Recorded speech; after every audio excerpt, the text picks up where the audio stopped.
जय हिंद एवरीवन। इस वीडियो में हम लोग इस प्रश्न के उत्तर को देखने की कोशिश करेंगे। यहाँ पर प्रश्न हम लोगों का है, दफ्तर और बाजार शब्द हैं, मतलब किस भाषा के शब्द हैं या किस प्रकार के शब्द हैं। तो यहाँ पर हम लोगों के पास 4 विकल्प हैं। ऑप्शन ए देशज, ऑप्शन बी आगत, ऑप्शन सी तत्सम, ऑप्शन डी तद्भव। तो यहाँ पर इस प्रश्न का जो सही विकल्प है वो हम लोगों का विकल्प बी आगत है। दफ्तर और बाजार दोनों शब्द आगत हैं। आगत अर्थात विदेशी। यहाँ पर हम लोग अपने प्रश्न के बारे में कुछ अधिक जानकारी और देख लेते हैं।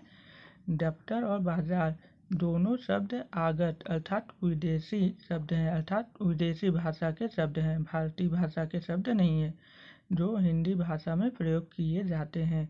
हिंदी भाषा में आम बोलचाल की भाषा में अब इनका प्रयोग किया जाने लगा है। दफ्तर और बाजार शब्द ये हिंदी भाषा के नहीं है, तो भी इनको हिंदी भाषा में प्रयोग किया जाने लगा है।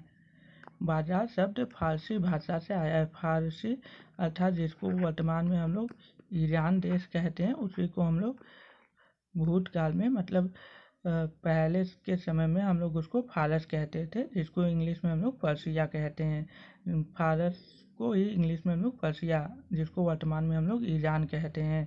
तो ईरान की भाषा से फारसी भाषा से आया हुआ है, जिसको कि हम लोग पर्शियन भाषा भी कहते हैं, पर्शियन लैंग्वेज।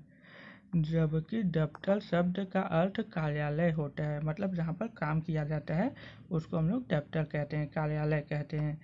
दफ्तर यह शब्द फारसी भाषा से आया है और इसका अर्थ कार्यालय होता है। यहाँ पर काम किया जाता है किसी भी क्षेत्र से संबंधित, तो उसको ही हम लोग कार्यालय कहते हैं। बाजार यह शब्द भी फारसी भाषा से आया है, फारसी अर्थात पर्शियन भाषा से, और इसका अर्थ सार्वजनिक बाजार होता है, मतलब जहाँ पर लोग अपने अपने सामान को बेचने के लिए बाजार लगाते हैं, इकट्ठा होते हैं, उसी समूह को ही हम लोग बाजार की संज्ञा दे देते हैं। Both the words दफ्तर एंड बाजार आर फॉरेन वर्ड्स।